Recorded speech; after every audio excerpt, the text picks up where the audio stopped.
Hey everyone, and welcome back to the Firefighters Podcast, where we seek to develop, inspire, and motivate the world of the emergency services operator through a series of wide-ranging conversations. Now, before we go any further, just hit that rate, follow, or subscribe button on whatever platform you're listening to. It's a key performance indicator for us and helps us reach even more people. Now, here's what we've got for you today. Karl, welcome to the podcast. How you doing? I'm very good, thank you. Thank you for taking time out of your day to be with us. I love speaking with people such as yourself who have had such a long career, but now you sit in a senior leadership team within one of the UK Fire and Rescue Service. And for people coming in, because we're having such a massive turnover in staff now, we're recruiting so much in the UK Fire and Rescue Service, and there's people who have different expectations of what they might want from their career. Some people want progression, some don't. So I always think it's nice to see somebody in your position and then try and connect the dots, kind of looking backwards. Yeah. So before we get into it, could you just give us a little background on sort of where you grew up, sort of family dynamics, siblings, all that sort of stuff? Where I grew up, I grew up in Cornwall. It was interesting because I come from a single parent family originally. My mother remarried later, because I think some people do look at people in positions of leadership and high up in organisations and think, or maybe it's a misplaced perception, but they may think, oh, these people have had a privileged career or privileged upbringing.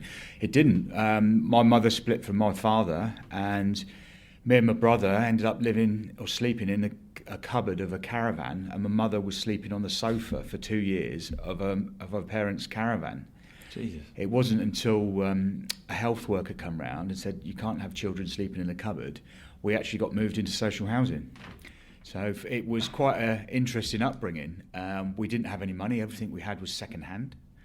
And you just got on with it. You just, but we didn't know any different. That was life. I was about to say, when people say about deprivation, and in our job, sometimes you walk into situations of socio-economic depravity and you're like, oh my Lord, how can people... But when you're a child, it's that innocence, isn't it? Because you know no different. Yeah. Were you grateful for what you have? Did you have because you must have also seen what other children had. Were you part of a normal school or...? It was interesting because in those younger years, and oddly enough, I can recall quite a lot, and some people do look at me, it's like, how can you recall that far back? But, those memories are seared into my brain, and... Because they're emotive as well sometimes. When there's a lot of emotion attached to something, I always think it cuts a little bit deeper. Yeah, maybe. But I remember it. It wasn't an unhappy childhood. I remember we were very strict. The interesting thing I do recall is when I became older, I remember looking at other people, mates. I'd go around their parents' houses and think their family dynamics are different. There wasn't a lot of... We weren't what I would say a loving family. It was an existing family. And it was really interesting. And then my mother later remarried, and so I had a stepfather, and then the dynamics changed. So I was actually adopted as well. So my surname isn't my birth name, and not a lot of people really know that. What age did that happen? I was about 10. I remember because I was still at primary school, and it was just before I went on to secondary. Did they ask you about it? Because these day and age, you'd probably think people, even at that young age.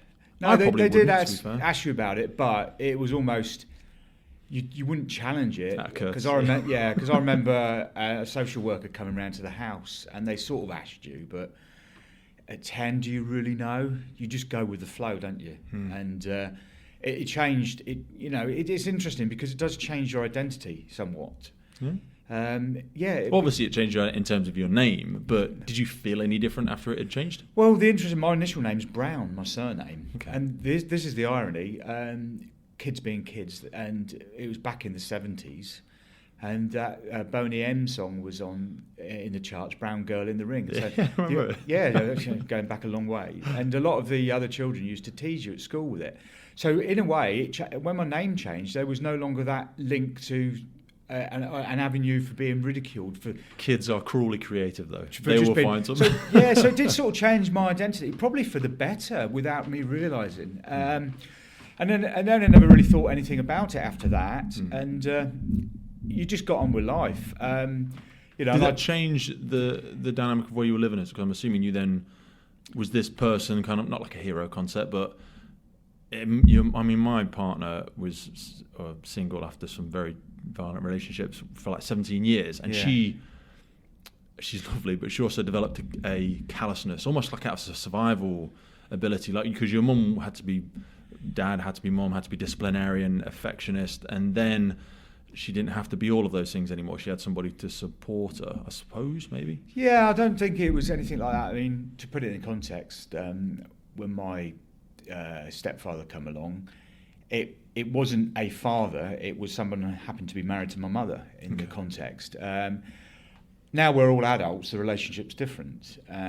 But those sort of first years or later years of primary school and then those teenage years weren't necessarily great years in terms of a family unit. We didn't necessarily go without as such. We weren't a wealthy family. I mean, I remember when I was in I was in my late teens, and we lost the house we lived in because of the recession and all the bits and pieces that went on there, and so there was a lot of stresses. And so, my childhood certainly wasn't a privileged one, but it wasn't the worst one either. How old was your other sibling? Was he? My brother, he's 18 months older than me. Okay. And then subsequently, I've got a half sister and a half brother that came along. And my sister's 6 years younger than me, and my other half brother's 9 years younger than me, which was an interesting dynamic because, as a 9-10-year-old, I could see all the issues and all the stresses about having a newborn baby in the house. Yeah. And people say, "What do you mean?" Well, I can remember my mother washing the nappies. I can remember my sister getting whooping cough. I can remember all these things happening. Yeah. And it's almost like It's an adult experience by proxy because there's a gap of 10 years almost. It's happening to you, whereas most kids wouldn't experience that. Mm. And I suppose there is families out there still where there's a large age difference between siblings, and they might do, but most people didn't. All my friends at school didn't have such an experience, but you just got on with it, and that was life. So yeah, that was my upbringing. Today's podcast was in partnership with our good friends Johnny and the team over at William Wood Watches. Now, if you're not familiar by now, William Wood was the name of his grandfather. He was a firefighter in the British Fire Service for over 25 years, stationed in Newcastle on the Blue Watch. Now, his grandson Johnny is a great friend of the podcast and came up with William Wood Watches to honour his grandfather and the legacy of firefighters all around the world. Now, some pretty cool updates from the William Wood Watch team. When it comes to their chivalrous collection, this August they came out with, honestly, one of my favourite looks for it. They came out with the gun metal for the face of the watch. Now, if you go over there and look at their watches, they've of course got the Jubilee, the Triumph, the Valium, the Bronze. But if you look at the chivalrous range, this is effectively the luxury dress range. It's got that sleek case, the luxury finish, and you can wear it on absolutely any occasion. I myself, I've said on the podcast before, I'm a massive fan personally of the Valiant collection. I've got the red watch, always with the red strap. Now, they do come with a selection of straps as well. And honestly, for me, the straps is probably one of the most favourite parts of it. It really is the one that catches everybody's eye. It's what draws you into it. And when you receive your William Wood watch, that whole unboxing experience is actually kind of special. Whether or not you get the fire alarm box or the VIP roll, usually comes, I think, with 3 different straps. However, I think it is if you get the Triumph collection, which is the Swiss precision watch made in Switzerland, you actually get that really unique fire alarm box as well that comes with it. Now that thing is absolutely stunning. You know the types you see in buildings where it says break glass on the front of it? That honestly has been made into this luxury leather bound box. You open that bad boy up, you see all the straps, you see the bottom compartment where you get the encasing watch. Pretty sure it comes with the cufflinks as well. And again, if you go over to their website, williamwoodwatches.com, you'll see that this company really does support firefighters all over the world. I think to date they are over £75,000 they've contributed to firefighter charities all over the world. So head on over and check it out. Have a look at the chivalrous first. They've got a chocolate range on there, but for me, the gunmetal one, if you're going to have a look at the gunmetal, that looks absolutely fantastic. The Triumph is probably my favourite, and I'm saving up for that one at the minute, but I have got the Valiant collection myself, and I absolutely love it. Johnny and the team are really making some moves with William Wood Watches, doing some great things for our sector. Now back to the show. Did you ever have any envy sort of for the younger siblings? Because their childhood would have been different to yours. Because I sometimes see it when you see when I see my parents interact with my children, sometimes I feel like, you were never that way with me. I never had that time or that affection from you. There's a little bit of that for me personally. I don't know. Yeah, exactly that. Even my mother admitted, once me and my older brother had sort of grown up, I think we must have been in our sort of late 20s. I remember admitting that maybe she was too hard on me and my brother. It was almost like, I don't know whether it was, but it almost felt like, okay, well, that first family's not worked out. I'm resetting and going with a brand new family.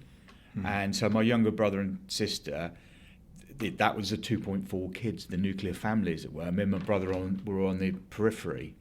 And the interesting thing, I said, when I used to go around other people's houses, I remember that they were quite affectionate to their kids. They didn't want their kids to move out. We were told, when are you moving out? It was quite a traumatic time, and in fact I won't repeat the words that my mother said to me, but basically it was get out of this house as soon as I was old enough. So I remember sleeping on a friend's sofa for a few weeks, and then I managed to find a flat and move on with my life.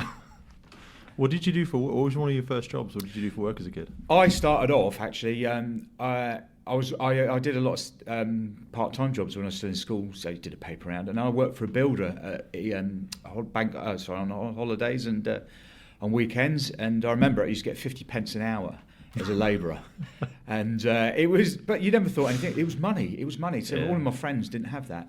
And then when I left school, I was offered 2 jobs by the builder I was working for and another builder who happened to be the father of one of my friends, and I took that job as an apprenticeship. But it was an interesting time because I was bullied. I mean, there was a guy on there in his sort of mid-20s. I was sort of 16, and he would find it funny. You'd be in a trench digging out. He'd come along and lift you up by your hair and drag you out the trench. And I couldn't carry on with that. So I left, and I started a YTS. As a motor mechanic. So my first proper job, I would say, because the building didn't feel like a proper job, probably because I didn't want to be there because of all the bullying.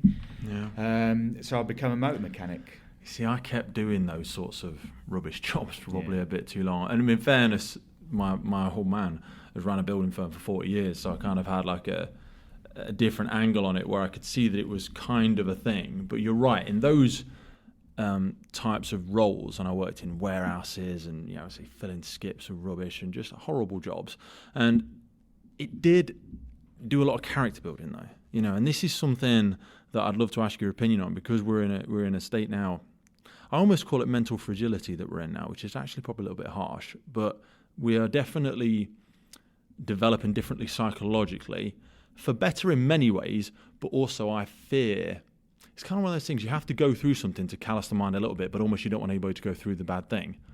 But it does develop you as a character. How did that develop you as a character? And do you think people are still getting those same experiences now? In terms of do I think people are getting those same experiences, I think as a society, and I've seen it through the younger generation coming through the workforce, I think people are more willing to speak up when they feel they're not being treated fairly, and rightly so, especially around bullying. In terms of did it affect me, I think it did build up a reasonable amount of resilience. It's interesting because you said what was my first job. I was a motor mechanic at I did the building trade for just under sort of a year, and then I started this YTS to become a motor mechanic, and then I joined the retained fire service in Cornwall, and I was 18 at the time. And I think my experiences through school, I was bullied a bit at school. I was bullied when I got into work. And it's an interesting dynamic. Growing up in Cornwall was rather strange because there was seen like bullying. Everywhere in society, a form of bullying happened. Now, there's an interesting part to this, because I remember there was one person in the town I grew up in. He used to bully people. The kids always bully the younger kids. Interestingly, he was later, more recently, in the fire service in Cornwall retained, and has been dismissed for bullying and harassment. So that to me is an interesting dynamic, isn't it? How sad that you can never change that. You can change that behaviour, but how sad that.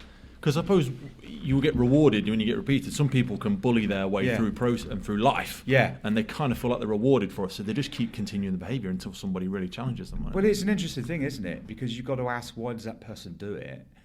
Are they a product of their environment, or is it their own inferiorities, their own experience of bullying? And I don't know in this case, but it is interesting. But coming back to the question you asked about resilience, I think it did make me resilient, because my career started in the fire service as a retained firefighter, and I really enjoyed it. And the reason I got into the fire service was I was dating a girl, and in a town called Foy. Some listeners may be familiar with Foy. Quite a nice town. That's where I went to secondary school. And I was dating this girl, and I didn't really know anything about the fire service. I'd seen them. I used to go past the local fire station in the town I grew up, which was retained, and her dad was a retained firefighter, and he'd get called out, and I thought, I quite like that. It looks good. And I was working in a town called Wadebridge at the time, and there was no chance of me becoming retained. But I'd said to my boss, I would quite like to have a look at that, and it wasn't one of those things. But my YTS was coming to an end. My boss couldn't carry on employing me because of the business wasn't doing that well. So I was told I was being basically, in inverted commas, made redundant, the YTS. So I had to take a couple of days off, and I went round every garage in all the local towns, knocking on the doors, saying, "Can I have a job? Can I have a job?" Yeah. And I got one in the town I lived in, and that to me is a part of, actually, it doesn't matter what hand you're dealt in life, you have a choice in what you can do with it. And my personal character is, okay, if I'm, if things aren't going my way, I've got two choices. I can sit back and wallow in pity or say it's not my fault and blame everyone else, or do I get up and do something about it? And I got this job in this garage, and unfortunately, just before I got that job, a friend of mine, in fact, it was a couple of years before, sorry, I'll go back. My friend of mine, we were all messing around as kids, and one of my friends, his father had bought him a Mini to learn to drive in, but we all weren't old enough at the time. Anyway, one night, four of them got into this Mini, and I was due to get into this Mini car, but I turned up late and missed my ride, as it were. And unfortunately, they took the car out, lost control, and had a serious accident. And one of my friends actually died in that car accident. I was 16, I remember it vividly. A terrible time. The other lad who was driving the car actually ended up going to prison. And but the whole point was, and the reason I mention that is because I knew that some of the people who'd gone to the incident as the firefighters. So I was working in the garage, and this guy would come in a couple of years later. And I said to him, "Oh, you're in the fire service, aren't you?" And I was interested in joining it. And the local fire service in the town I grew up in, a place called Lostwithiel, they were crying out for retained firefighters. So he said, come over to the fire station, have a look. And I was almost fast-tracked into the retained service. Yeah. And I started doing the retains, and it was brilliant. I loved it. It was fantastic. What wasn't to like?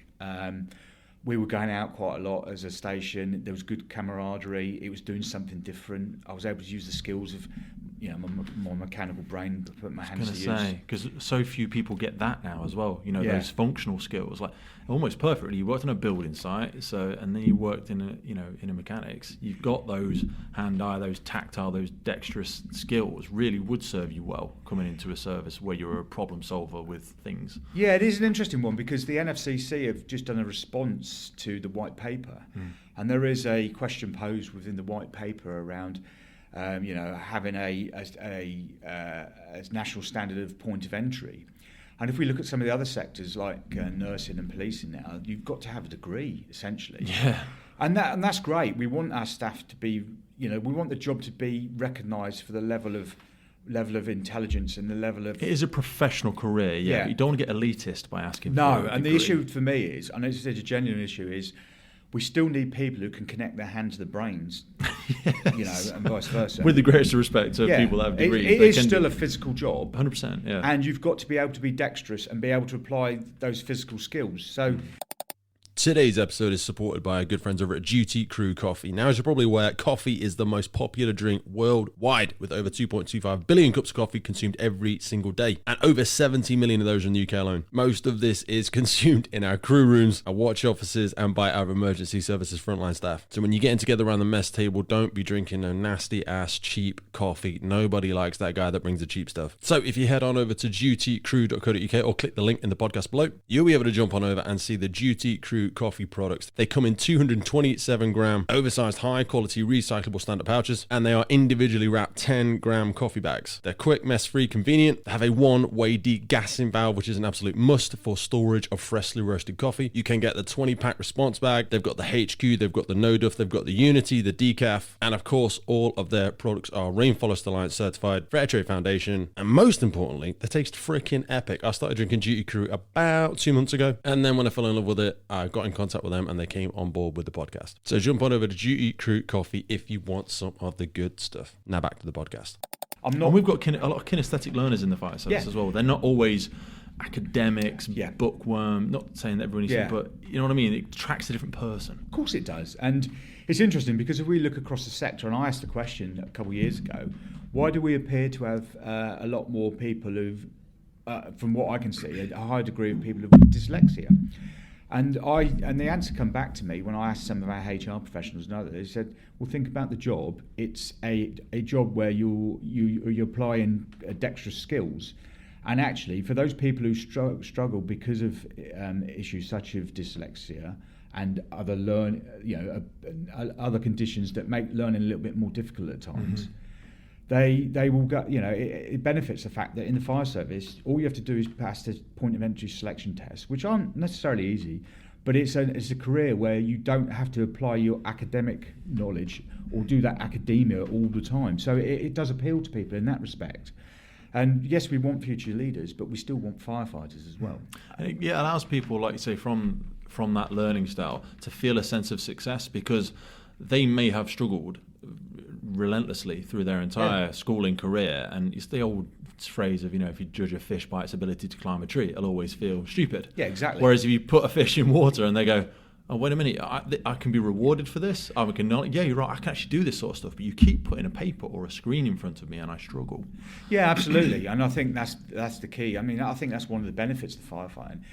But it's interesting. So I'll just give you a little bit more background about my career. And so I joined the retained at 18 and I was getting on really well. And I remember a divisional officer, as it was at the time, we call them group managers now, came down to the station and they actually said to me, have you considered joining whole time? And it was 2 years into my on-call career and retained career. I was 20 and I went for the whole time and I got selected for whole time. First time? Yes, wow. Yes.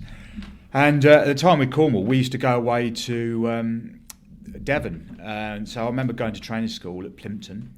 And unfortunately, when I was at Plimpton, we were doing a lot of running and in fire boots. And these were the old rubber boots. They're not designed for running. Well, this is the terrible. This is the interesting thing. So I developed shin splints, and which is extremely, extremely painful.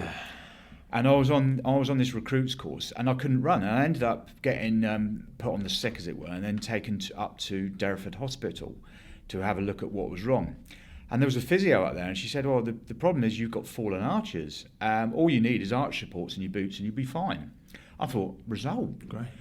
Anyway, next thing, I'm sent back to Cornwall Fire Brigade. I'm put in front of their medical officer, their doctor. I remember it vividly. And she said to me, she has flat feet. Now, we were different people, and I think it was a bit naive for her to compare herself to me, because she said, oh, I've got flat feet, and you'll struggle, you'll never be a firefighter. And that was it. That was her diagnosis. And I thought, well, this is a bit odd. So the next thing I remember, I'm in front of the Deputy Chief Fire Officer at the time, and basically he said, you're unable to complete your recruits course, you're now dismissed, you're unemployed. Wow. And I was taken aback. There didn't seem to be any, but there was no back course and no back squad in those days, because I was told that somebody broke their little finger on the course, extending a ladder, and they got sacked on the course previously. Very harsh, very very strict regime.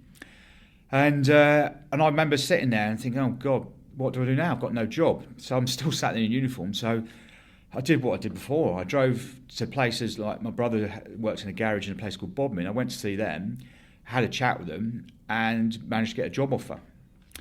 Drove back to my old employer and just to pop in and say hello, got a job offer. So within the same day of getting sacked, I got 2 job offers.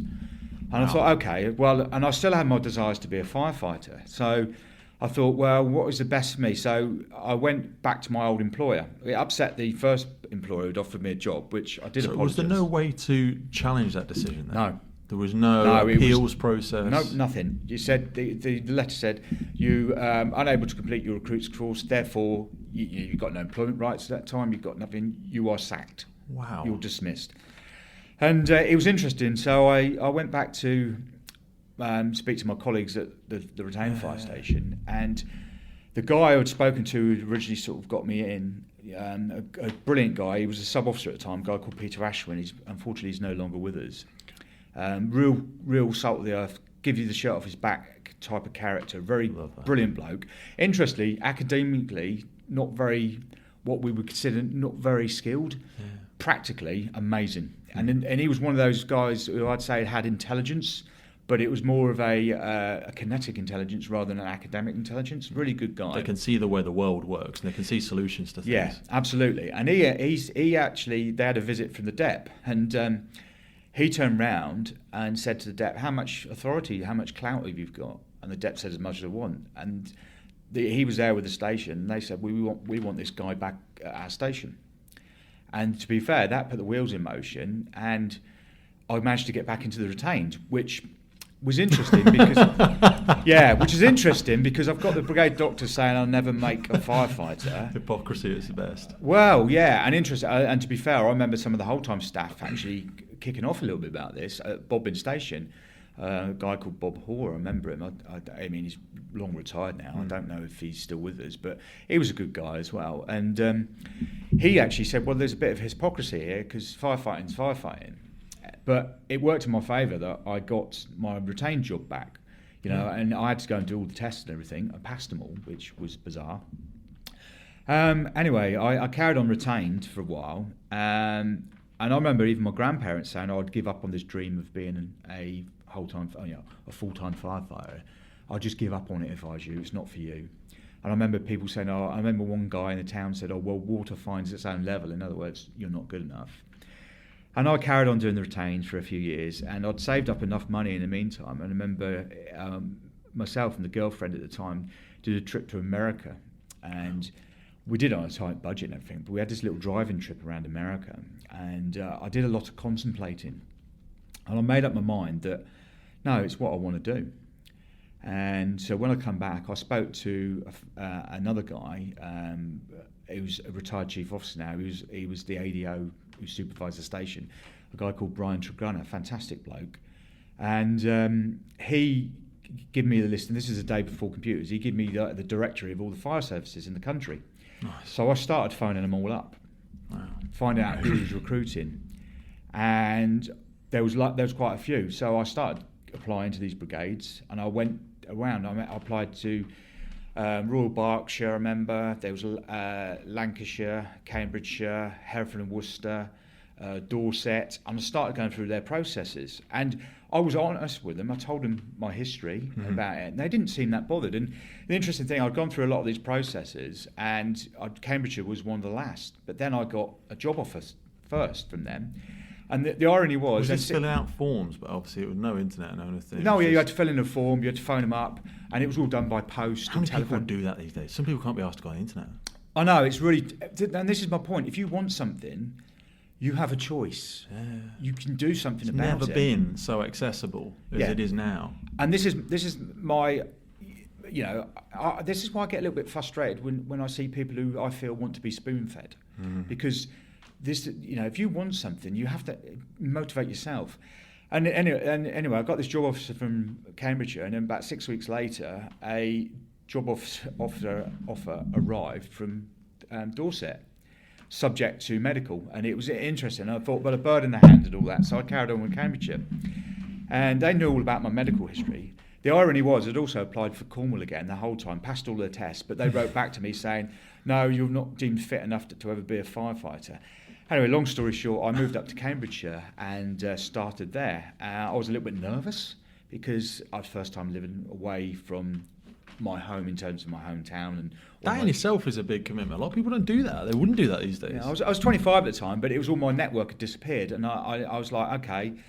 But the interesting motivating factor for me was that I'd had arch supports in my shoes during training. So I'd done things, and I thought, well, the motivation was there's no going back now because I can't go back and ask for a job back another time if it didn't work out. So I had to make it work. Yeah. And I did all that I could. And it was an interesting time, and we went to training school in the West Mids. It was a 15-week course back then, and it was good times. 15 weeks is great. Yeah. I mean, to me, it was. I mean, there was marching and stuff, and there's an argument to say nowadays, are we paying for our recruits to be marched around, and is that not a waste of money? I don't know, because I think some of it builds that team spirit, that camaraderie. It's not just the principle of marching; it's what it is, what it creates in the team, the mindset that working it develops. as a cohesive unit. Yes, being all in step, literally. 100%. Yeah, so I'm not adverse to that, but obviously budgets are tighter now, and it's about, we're living in a slightly different and a more complex world. But isn't there argument there? Sorry to interrupt that. When you say there's budgets and stuff, there's also a very hidden cost to not developing that culture early. Yeah. Because if you don't get in there and develop that culture early, that lack of camaraderie, that lack of willingness to pull together can bleed into the rest of that person's career. So the cost long term could be colossal. I know it's hard to quantify, and it's easier just to look at a metric and go 12 weeks versus 15 weeks, pay this. But I don't subscribe to that as much. I do believe, and I don't know if marching is the answer. I'm sure it's not just the only answer, but I think we should have a better focus on the fact that we are building teams. We're not trying to build one competent individual. You are just one cog in this massive machine of operators, control staff, backroom, everything like this. We need you to work as a team. That is more important. The wider thing is more important than the individual by far.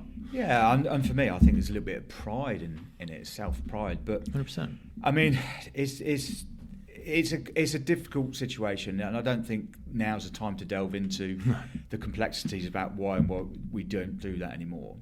So I moved to Cambridge for Fire and Rescue Service, and it was interesting. And the one thing that struck me is I remember going and working at Cambridge, and I'd done 7 years retained. I'd been a driver. I'd actually rescued another firefighter from drowning at an incident.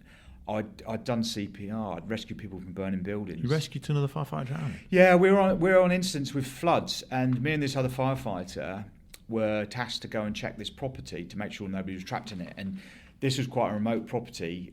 We were split up as a crew. There were 6 of us on the pump that day, so we went off in teams of 2. And we were walking across this flooded, large garden sort of park area. And you could see there was a whirlpool, so there was obviously a culvert. And we were doing the BA shuffle, I remember, and then suddenly my mate just disappeared. He went under. And I was like, oh my God. All I remember is managed to dive, and I actually ended up landing on top of the lintel over the top of the culvert. And I remember putting my hand down, finding him. He'd got sucked in and just pulling, and his yellow helmet popped up. And he scrabbled out over the top of my back. And I was like, mate. That was a close call. And the irony was, we just went, okay, we're both soaked because we've been underwater now because I'd laid down. And we thought, right, we better go and carry on and check this property. And we just we were soaked through to the skin, and we just carried on. And we never thought anything of it. It was really bizarre. And that was it. And then we got back to the pump, and then they looked at us and said, yeah, we ought to head back and get you dried up and changed. Isn't it crazy how things have changed, though, where we're so, I don't want to say fearful, but there's a big thing in the UK Fire and Rescue Service about entry into water now and boots low and all this sort of stuff. I'm not sure we're quite where we need to be yet, and I know there's masses of things at play within that, but I always worry that the public need a bit more than what we're doing sometimes. That's only my personal view, but it's difficult. I know there were dangerous things we were doing back then, but also the frequency of people that probably got hurt was probably very low. It's an interesting one because our safe systems of work and procedures are born out of tragic events. That firefighter in Manchester who lost his life doing a water rescue and other events in the cold water entry. We probably understand it a bit more now, and we have to keep our people safe. And some of that keeping people safe is giving them the right training, the right education, but also the right kit and the right skills. So we're restricted by finance, you know what I mean? We would want to train people up to be able to, probably in my own personal, I'd happily have all of our firefighters able to do this with water and blah, blah, blah, blah, blah, blah. But financially, it's probably just not feasible. But then that frustrates me because it still feels like the right thing to do. And I know that's the romantic, immature mindset, not fully understanding the costs involved, but I just... It is an interesting conundrum, and as we know, we don't have a statutory duty to do water rescues, but we have a duty to make sure we assess and address all the risk in our area, which by default means it's going to be us. We're going to show up. Exactly, and it's a conundrum we're faced with. In an ideal world, we'd have loads of funding to support this, but we don't. No. But we still have a duty to go out and save savable life, and make sure the community is protected. So it's a complex is a complex issue. You can almost say it's a wicked problem, isn't it? Yeah. But where, especially with some guidance that's come out lately from, the HSE and NFCC and such like, it is a very complex issue, and I think a lot of the complexities focus around the capacity and the financing to achieve it. Yes. But we've still got to achieve it. Yeah. So I don't know. So take me back to when you joined your first station and whole time. What were the big differences between your on-call experiences and whole time? What was the culture like? I wasn't blind to the expectations of culture, and I knew that there was all the folklore and myths around. Oh, they'll probably pull some jokes on you. Hazing, And interestingly, fortunately, that never really happened when I joined Cambridgeshire. They were quite good at that. Because I remember going in, you put your kit on your peg before you join. You go and meet the watch, and then you'd have a few days before you joined the watch, as in your first shift. And I expected to find something in my boots or something, and there was nothing. Your sleeves filled up with something. and I'm glad to say there was nothing. But the one thing that did strike me was the culture, and I reflect back on it, and I think it's a bit of an odd culture. That, bearing in mind, the reason I mentioned I'd driven fire engines, I'd even been in a fire engine that crashed and gone inside. I've got quite a wealth of experience here on call, and I joined the watch, and what they didn't like was somebody who'd only just joined the watch but knew stuff, and I quickly learned to actually just keep my mouth shut. And I remember them saying, "Oh, you picked that up quick." And I remember thinking, "Yeah, I've been doing it for 7 years, mate." And I'm not being. There wasn't an arrogance. It was more around, but can't you understand that I've got experience doing this? But it was almost like, "Oh no, you've just been born. You know nothing," which I thought was a really disappointed attitude. Yeah, I'd also think though, and I see it with watches, where they like the idea of having a recruit because they like the idea of shaping somebody with the best values and practices that they believe on their watch, and that's the way that they do it. And if somebody already comes in with a fingerprint or 7 years of fingerprints on them, it kind of takes away their ability to do that. And that doesn't make it right or wrong. It's just an observation where people are... Because there's also... It makes you feel good when you teach somebody something. If somebody doesn't know anything and you're able to develop them. If somebody goes in and you're like, hey, let me show you this. And they're like, I know how to do that. And you're like, oh, okay. Yeah, I know. It makes you feel a little bit... Yeah. And to be honest, I probably did say that a couple of times, which obviously upsets people. But I quickly learnt to sort of just go with the flow. But the irony is, I remember looking back and I remember some of the people teaching me stuff, and I knew it was wrong. And when I spoke to other people, they said, "Why have they taught you that?" And I just thought, do you know what? It's better. But it wasn't a bad time. I mean, Cambridge was a very busy station. I really enjoyed it, and it was a good experience. But I soon grew very frustrated. Not frustrated, probably bored of being a firefighter. In the respect soon that, would you feel that? And I think, because I'd done 7 years on call and I'd got a very broad and wide experience from that, I wanted more, and so I decided I'd already started studying for my leading firefighters exam, as it was, and I'm a sub officers, and eventually got my station officer's ticket in succession. So I expressed an interest to get promoted. So after just over 2 years being on the watch, I was still a probationer, I managed to secure a position as a leading firefighter on a different watch, which was interesting because by definition I didn't have to finish my probation. I just had to sign a bit off. So in my third year of probation, so just after 2 years, I was promoted to leading firefighter. What was that dynamic like on the watch? I had to move to a different watch. So I moved to Red Watch. It was interesting because there was the perception of others. Well, what do you know? You've only been here 2 years, but that's where I think some,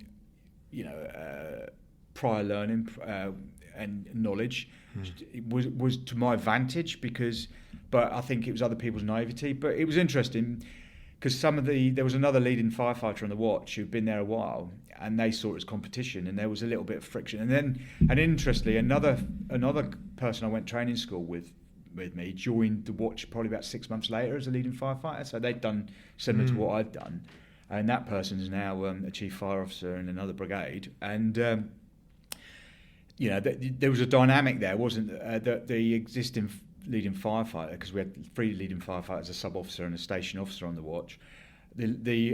If you like, the old sweat, in inverted commas, leading firefighter saw us as a threat, and that individual couldn't pass they they struggled to pass their sub-officers paper. They couldn't get it. Yeah. So they were seeing these young kids bugs, whatever, going past them. And I get that. It's very frustrating, isn't it? But to be fair, it's a bit like standing at a door and you just can't get the kid. You're just struggling, and someone just swans through the door, and you're just like, Yeah, and it was interesting. But this was all self-motivated. And anyway, I did the lead and firefight bit for 2.5 years, I think it was, and it was great. And again, I grew quickly bored of that. As in, it wasn't. There's nothing wrong with being a lead and firefighter or a firefighter. But for me, I just felt like, okay, I got a little bit of itchy feet. So I was able to apply to become a sub-officer, and I got temporary posting, and they moved me up to Peterborough, and I had an experience on a watch there, and they put me on a very militant watch. It was where the FBU secretary and oh God, and it was. There's one of those watches where you try and make a decision, but everyone else looks at not necessarily the FBU, but the person who is the senior in there, and they're like, "Are we doing this or not?" Because you're actually in charge, even though the actual person in charge. And it's kind of a bit like that. It was very much like that, and it was interesting because there was quite a few, there was a little bit of power-based struggles there in that respect. How did you navigate that? Because I often think that you've got to recognise who I always call them sort of cultural architects are, who the power players are in teams. You've got to onboard them. Either you make them feel valuable, you make them acknowledge them, so the rest of the team, if you battle them, it's arduous. This is an interesting thing, is because throughout my career, I've gone into places and positions, and there's been friction initially between me and someone else. But it's interesting. It's almost like it has to get better. It's get worse to get better. Yeah. And there's been friction, but then we've got over that friction and become really good, like colleagues, friends. And this was the irony. I had the same thing on that watch. So there was a little bit of banging heads, but then we cleared the air, and actually the relationship was really strong. Yeah. And I think it was You've about... got to be able to keep leaning in, though, to get that, because some people just separate. I've had in my service where people in different leadership positions, stuff like that, when they first come in, and I felt myself jar against them. And my wife said something a long time ago, and she was like, "Yeah, but would you go to war with them? If you had to pick a team of people on your boat to go to war," and I'd be like, "Oh yeah, I'd want that person on my boat." So you actually are drawn to them as well. Yeah, and I think it's about people's perception of power bases, and who's in charge, what you're eroding my power base, and that sort of thing. I think some people see it as a challenge to their status or their perceived status within an environment. But it's interesting, isn't it? Because what I've learned is it's about dynamics, about picking up on body language. It's about understanding, actually, how do I best pitch myself to get the best out of people. And it was that's up to me on that watch was it was a baptism of fire. And I remember the senior division officer at the time said we did that on purpose. Then they gave me a stint of a really sort of easygoing watch, Huntington, which was nice, and it almost gave me both ends of the spectrum. And were these offered to you, or were you told you would be moving places? I was told. I don't see us able to do as much of that these days. I know that we can in services, but I don't see people enacting that power. And I think it'd be very healthy for a lot of teams, a lot of watches, to be moved. Yeah, it's an interesting one because everybody in the fire and rescue service has it on their contract, don't they? That you'll work any duty system at any location at the behest of the How chief many times officer. you look at a watch where you're like, it'd be really good and healthy for all of their development to just throw them into the wind and scatter them across a few different places? It would, but we also, as being a responsible employer, we need to consider the work-life balance, making sure that we accommodate people because as best we can. So there's a balance to be had there. Yeah. Ultimately, we've still got to deliver a fire and rescue service, and we still reserve the right that, I'm sorry, but we need to put you over there because that's where we need you. But if we can make life and their working life the best it can be for people, when there's an argument to say, why shouldn't we? So yeah, I take your point. It can be... I just find people use that as an excuse sometimes to avoid uncomfortable conversations, where sometimes you see a team that's not quite working very well, dynamic's not quite there, and you think that leader or whoever's in charge of that station just needs the conviction to go, you know what, or they need to be able to articulate it, because some people are like, oh, well, give me a reason. And you're like, because the team ain't working very well. On what metric? Look, I'm in charge. I'm saying. I think any discussion you have with people, any decision you make, it's not a case of just do it. It's a case of these are the reasons. Allow people to understand the rationale, the understanding of the decision making. Now, for my mind, it depends on what environment you're in. Now, if we're in an incident and we've got a very dynamic situation, there isn't the luxury of time to explain to people because of this. I just need you to go and do that sometimes. But ultimately, you can have that conversation after the event. In what I'd call the normal work environment, let's allow people to understand the reason. Now, they don't always have to agree with the reason, but at least there's the opportunity to understand the reason. And for me, that's quite important. If people can understand what you're asking them to do or why you're doing it, there's a greater chance that they'll accept it, whether they agree with it or not. For me, it's about... They've got to understand the why behind it. It's moving from a parent-child relationship to an adult-adult relationship, isn't it? It's about, we are all just people, we're all adults, and we should have the maturity to have those conversations, but also understand the reason why and accept some of the things we don't like, which almost comes back to that statement you made around difficult conversations. So on that note, when you see first-time leaders, because I know formally and informally you mentor and coach different people, either in your profession or outside of it, what are some of the sort of big mistakes or common mistakes you see new leaders making when they move into those positions? I think new leaders sometimes feel they have to do something because of their perception of their position in the organisation and position of power and authority. The one thing I've learned in leadership over the years, I don't have all the answers. And some of the best answers can come from anybody in the service. And just because I happen to be a senior leader doesn't mean to say that actually the newest recruit on the newest station or the newest recruit into our support side of the service doesn't have the best answer. And I see more that will be the case as we are having people at different ages and different experiences come into the service. They've got a wealth of knowledge to bring with them. I mean, my role isn't to make all the decisions in terms of come up with all the solutions. My job is create an environment where we as a collective come up with a solution. And my job is to empower and facilitate delivering the right answer. I can't do everything. What I need is really good people around me to help move the organisation forward, and that is absolutely my role. And also to shoulder the responsibility when the decision is made. If a boulder comes falling down, it's your job to catch it first, not step aside and... Oh, absolutely. You've got to stand up and be counted, stand front and centre. And I've had a couple of recent experiences where I've changed... I've changed the way we do things around here. Okay. And people have had some nervousness around, what happens if it goes wrong? Who's accountable? Now, in a fully mature and developed organisation, we should be able to have just a conversation and rely on the spoken word. But it's interesting, 2 teams have asked me to put it in writing to say that I've made the decision and I'll take the accountability if it goes wrong, because there's some risk associated with what the decisions I decided on. But there's an underlying tone there of organisational mistrust as well, isn't there? Yeah, it's interesting. So I was quite happy to give them it in writing because I believe that if you're going to have the courage of your conviction, have the courage of your conviction. And the interesting thing is I think the best organisations thrive on trust. 100%. And trust comes from integrity and credibility and doing what you say you're doing and actually being able to stand up and be counted, and when things go wrong, say, I'm sorry, I got that wrong. And trust me, I've made a lot of mistakes in my career, but I'd like to think that I've learnt from all of them. And also raise your hand as soon as you know it's happened. Absolutely. Don't tell me about a problem after the point at which I can fix it. Yeah, for my mind, I mean, that's the interesting thing, isn't it?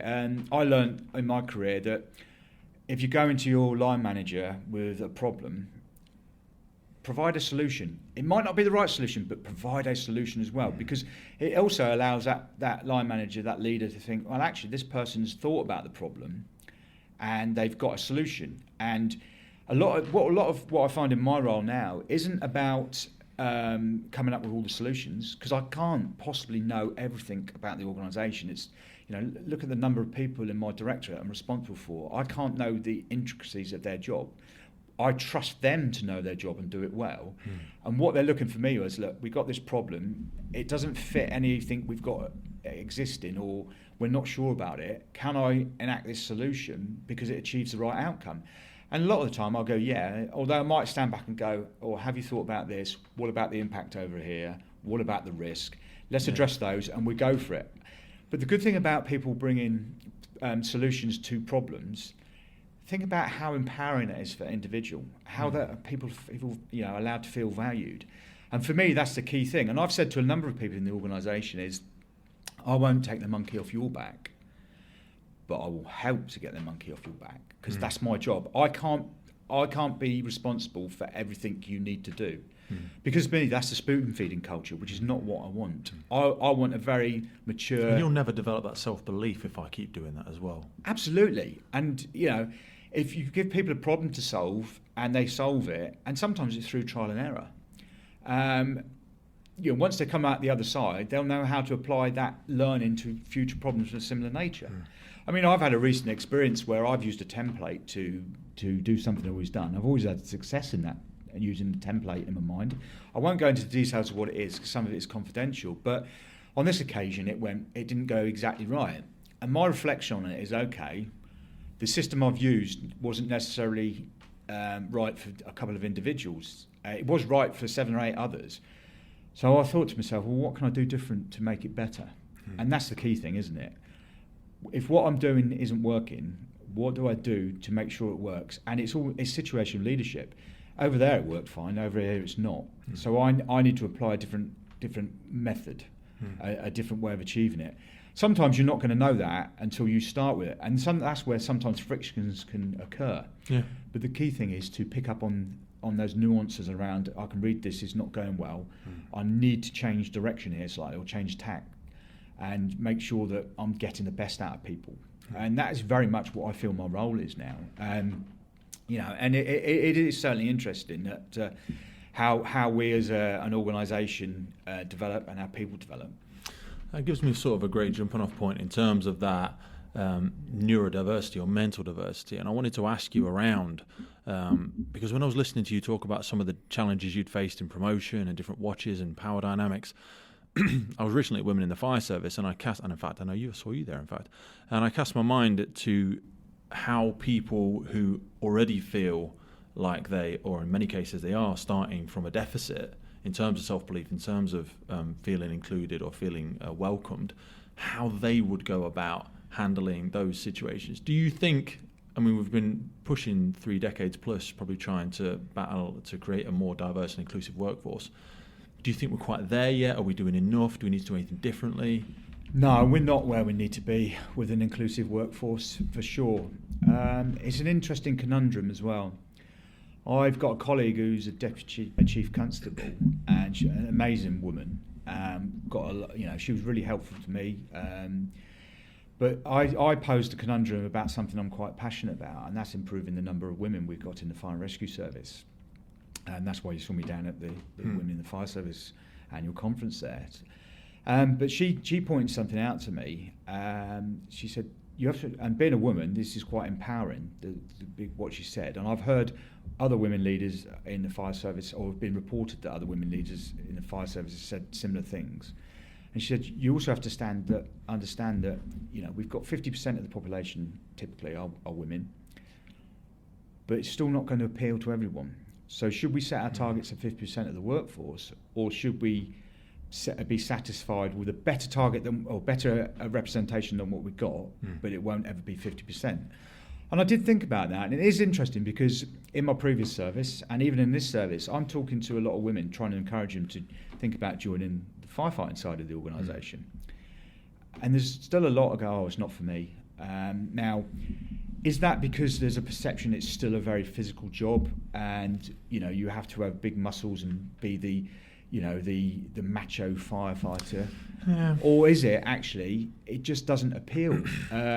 It's an interesting thing, because I'm sure for every person it doesn't appeal to, there's plenty more it does appeal to. So the point is, I speak to some physical trainers who work as PTs for services, and I often say to them, "Dude, you'd be great as a firefighter," and they just said, "It's not for me."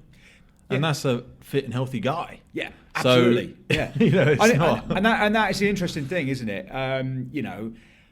Do we keep chasing the people who actually don't want to do it, or do we actually just make sure that those that do that it's accessible? And I think remove it's the all latter. the barriers for those that want to. Yeah, absolutely. But it's also making sure that we are able to appeal to people who haven't considered it or may have considered it but weren't quite sure. And I think that's the key thing.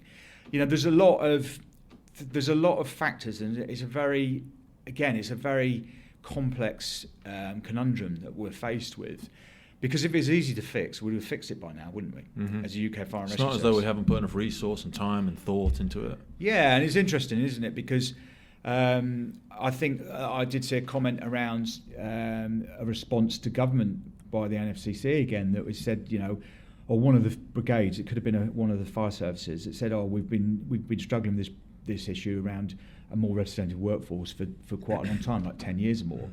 And I think the response came back, well, why didn't you fix it by now? But it's not as easy as that, is it? No, I heard a great rebuttal to that, which was the nursing sector have tried to have more men in the sector for over 30 years, and they've had something like a 2% increase. Yeah. So, it's not just that simple much of a problem. So let's just think about actually people's values, because there's an awful lot of society who have traditional values. Now, is that right or is it wrong?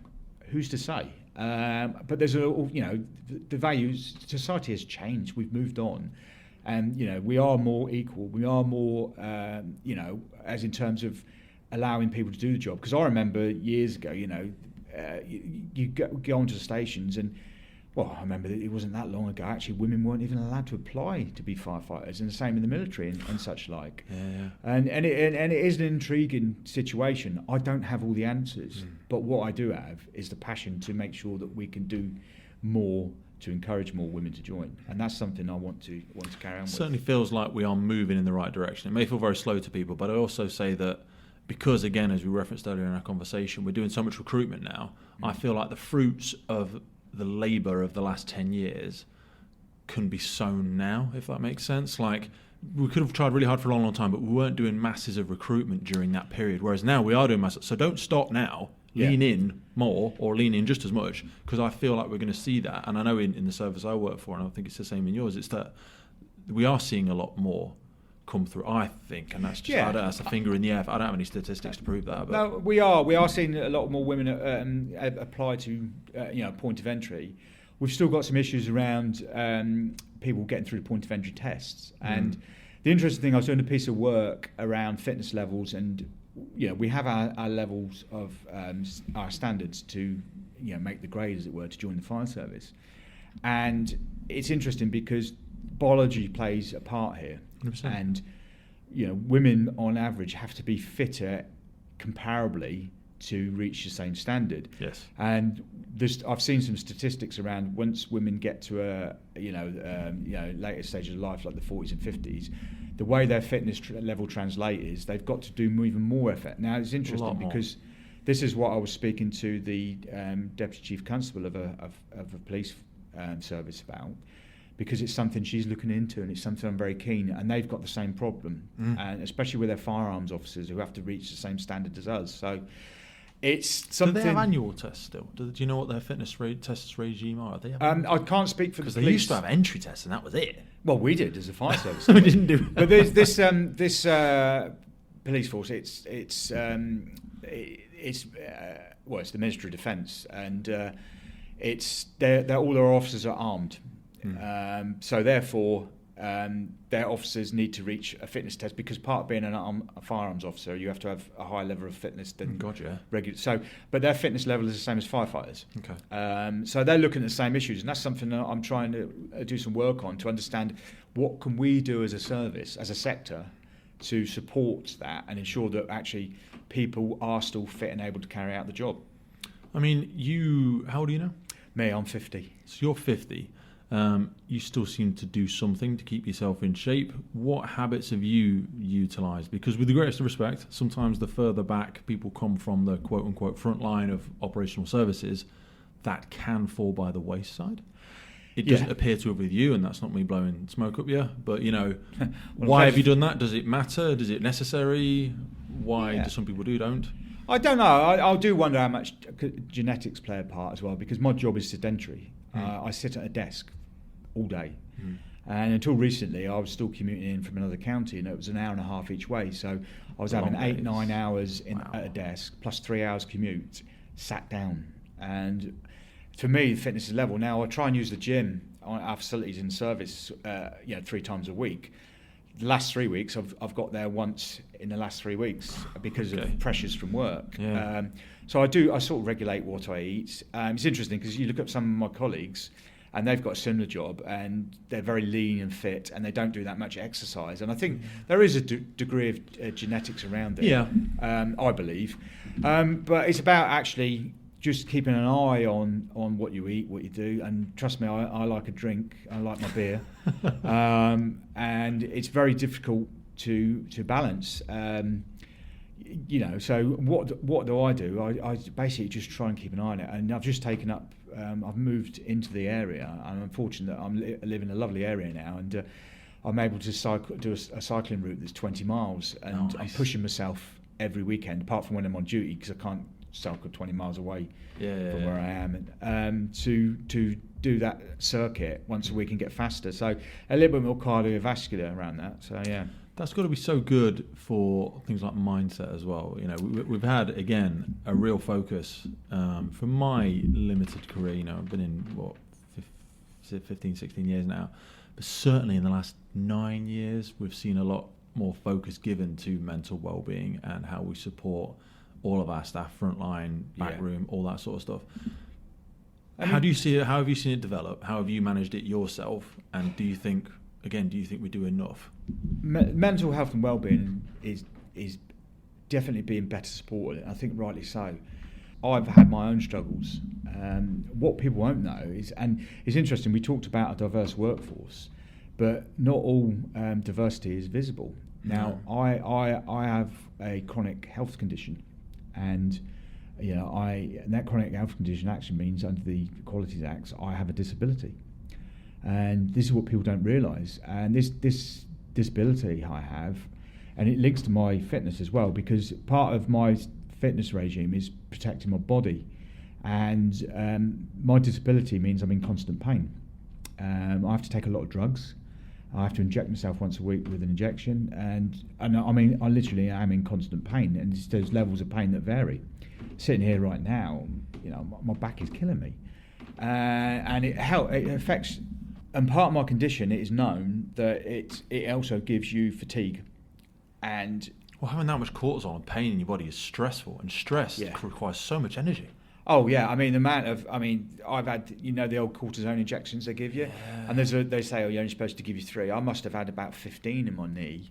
I've had major surgery to my shoulders and everything. My condition is getting worse, and I know that in older age I am going to be immobile, and I'm going to be in a lot of pain. There's no cure. It's a genetic condition I have, and I've thought, and that is partly linked to the shin splints I had earlier and everything else. And I was diagnosed with it when I was 30, and it was an interesting time because that was still in a time where actually, if you had a serious condition, I don't know if you recall, but years ago, even if you had things like hay fever or asthma, you couldn't be in the fire service. Yeah, I was deeply worried I was going to lose my job. I kept it from the service for a while.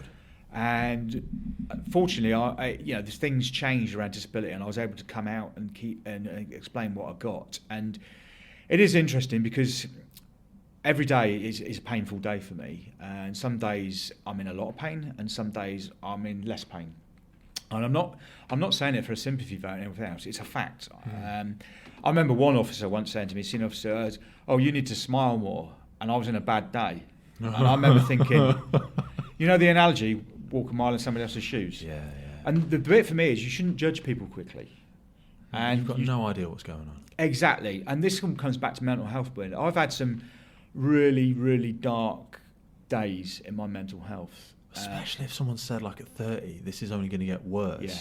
Oh, honestly, I didn't know where I was going to be. To be honest with you, I didn't think I was still going to be as fit as I am now at this age. 20 years down the line, yeah. Yeah, and I've been taking drugs every day for 20 years since I was 30, and there's no chance of me coming off those drugs. But also, do they remain as effective? Because your body kind of... Well, that's the problem. That's the condition gets worse. Yeah. And I've just recently been to hospital and they said, we can change your medication. I don't want to take tablets. I don't want to inject myself. So I'm very reluctant to change medication. I mean, the interesting thing for me as a person, my pain threshold is quite high because you live with it. And that produces two things in me. It produces the fact that, okay, I'm resilient.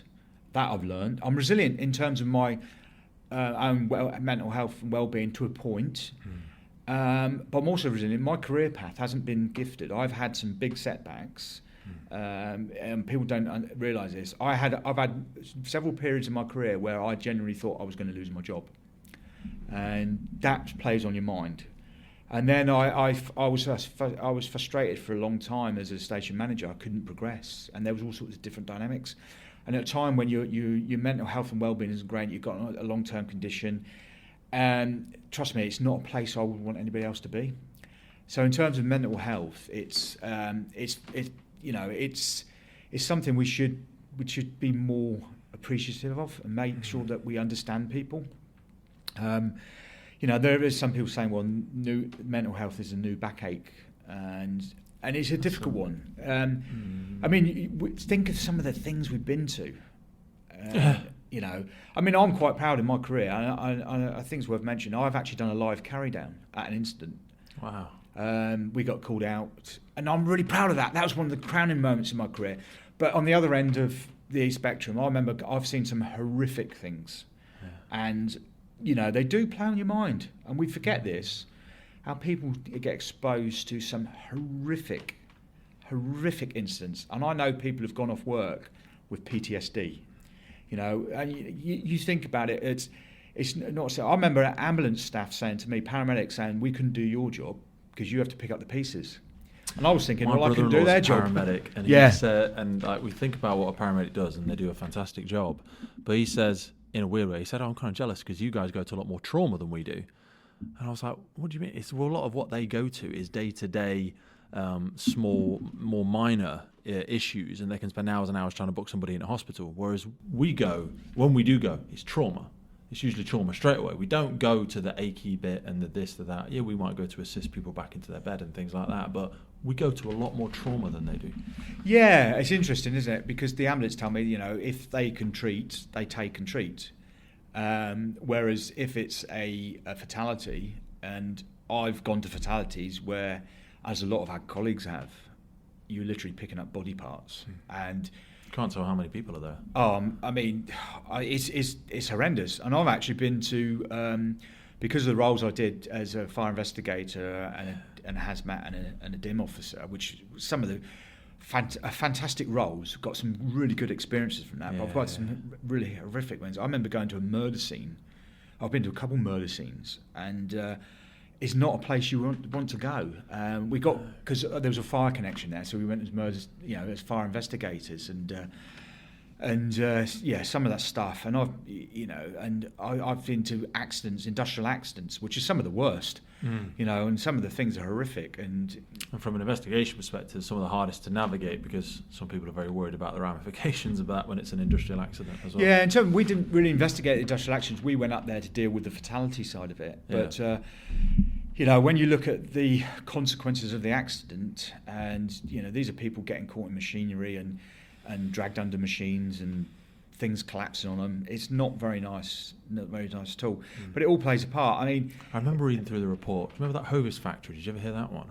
Where they had a problem with the bread machine, and they needed somebody to travel in on the conveyor belt to have a look at what was wrong with it. So there was just a local guy that did potholing, and they sent him in with the mechanic, but they had to wait for like 6 hours for the machine to cool, but they wanted to get it up and running again. So they left it for 4 hours and then went in, and they started travelling in on this conveyor belt, and it couldn't go backwards. And you could hear him. I've listened to some of the stuff with it and the investigation for it, and you just think, oh God. And I worry that with the pressures of industry now, post-COVID, and how we're all trying to survive, I hope mistakes like that don't get repeated. I went off on a tangent, sorry. But yeah, some of the industrial accidents can be horrific. Yeah, they are. I mean, and that comes back to the whole talk, the conversation we had around water rescue, doesn't it? We've got to make sure we've got the right safe systems of work in place. I wanted to cast your mind back for a second just about your experiences with On Call, because it's still a massive part of UK Fire and Rescue Service, and I think they do a wonderful job, but it's becoming very difficult to get people into it, sometimes because of the financial constraints in society and the fact that it's not massively financially rewarding.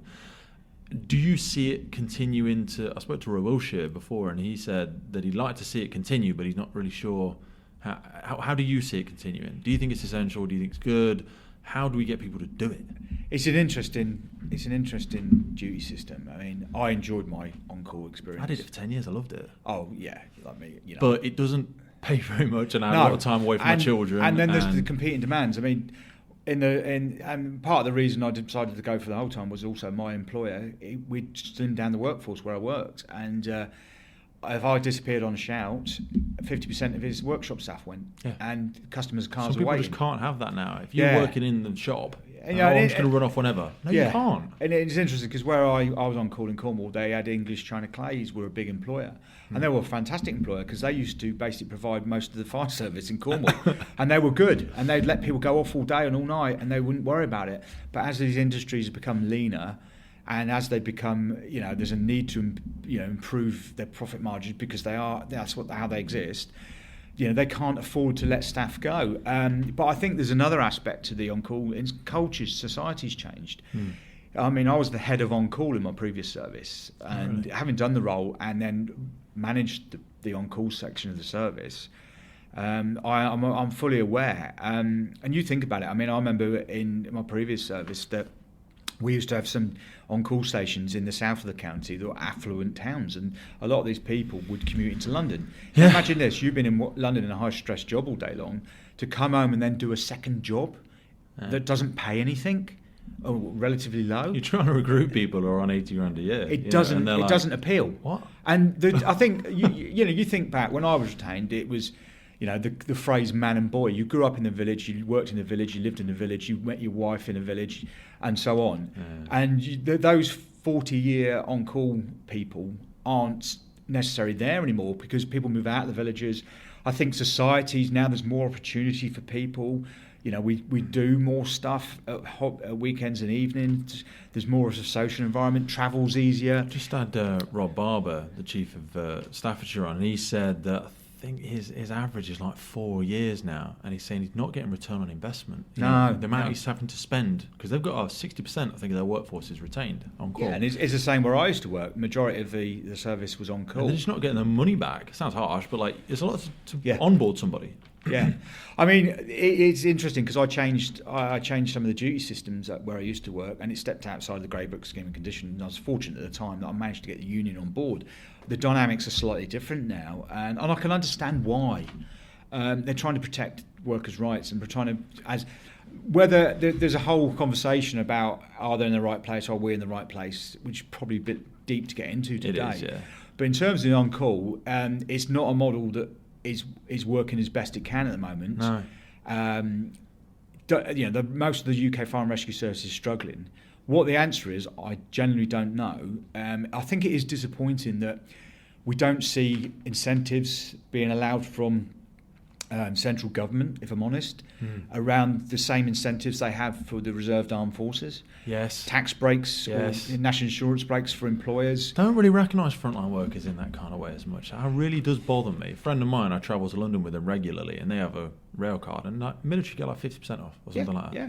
And I'm like, well, yeah, that's not fair. I mean, to be honest, we've already talked about the pay for on call is minimal. It's token compared to what some of these people run business. They do it because they want to make a difference. Mm-hmm. But the interesting thing as well, a lot of on call do it, and I know this from experience of my own and experience of talking to people, is the reason a lot of our on call become on call is not because necessarily they just want to make a difference for the community, because they do, but they actually want to go out and do the job. Yeah. And thankfully, society's getting safer. Our call volumes are reduced. But that creates almost a dichotomy that people are staying around to go out on a fire call, but the fire call doesn't come. So they're restricting their life, giving this commitment, staying within 5 minutes of a fire station. I used to have to go and drop my kids off with my parents. It was like supervised. If I wanted to stay with my kids, I'd have to stay with them at my parents. Yeah. So they're actually massively changing the dynamics of their lives to provide this service, which is fantastic, and I don't think we can praise them enough for that. Yeah. But they're not getting the rewards they want. And it's interesting because in the service I used to work, one of the stations was actually his own service, and it was a volunteer service, and they get paid nothing.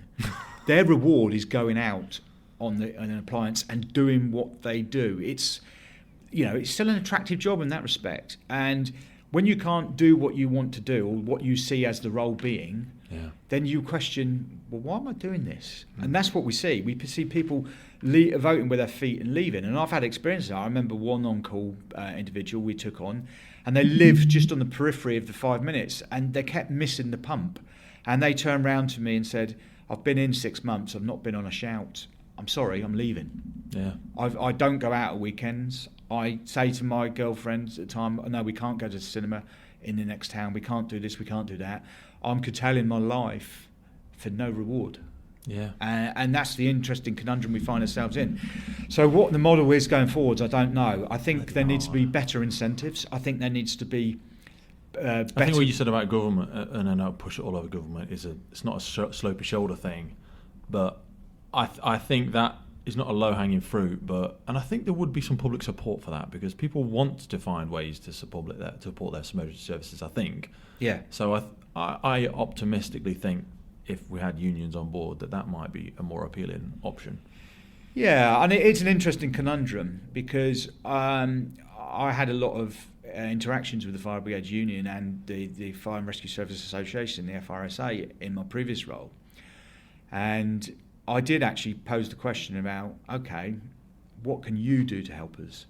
Again, don't just bring me problems. Yeah. Come on, you're here together. Yeah, because guess what? We're all stakeholders in making sure we can provide a really robust, sustainable. And this isn't about bashing the unions, because unions serve a really good purpose in the workplace. I genuinely believe that. You've got to remember who, and this is my view, not yours. We've got to remember who you represent as well, though. Yeah. You are there to represent other people. You're not there for your own thoughts or beliefs. I agree. I don't want to digress into that. Sorry. No, and I don't want to sort of get into political arguments, because I don't think it's the right time or place. But ultimately, the people that represent the workforce, the unions, are stakeholders in making sure we can sustain service as well. We all want this to keep going, so right? help us to help you. Was my message. 100%. Yeah. I wanted to ask you about moving around, because obviously you moved location to start with. You moved around stations. You then chose to move services into your current role. I think about people that sometimes stay in a role for a very long time, and I wonder if there's a correlation between that and how engaged they are in their role. What was it like moving for you, and how valuable do you think it is? Because it's a big world out there. I think if you stay one place doing one thing, it's like reading one page of a book. You don't really get the full breadth of it. It's interesting, isn't it? Because it's all about comfort, I think. And you could argue it's also about fear or a lack of confidence. There's an aspect of that in there, yeah.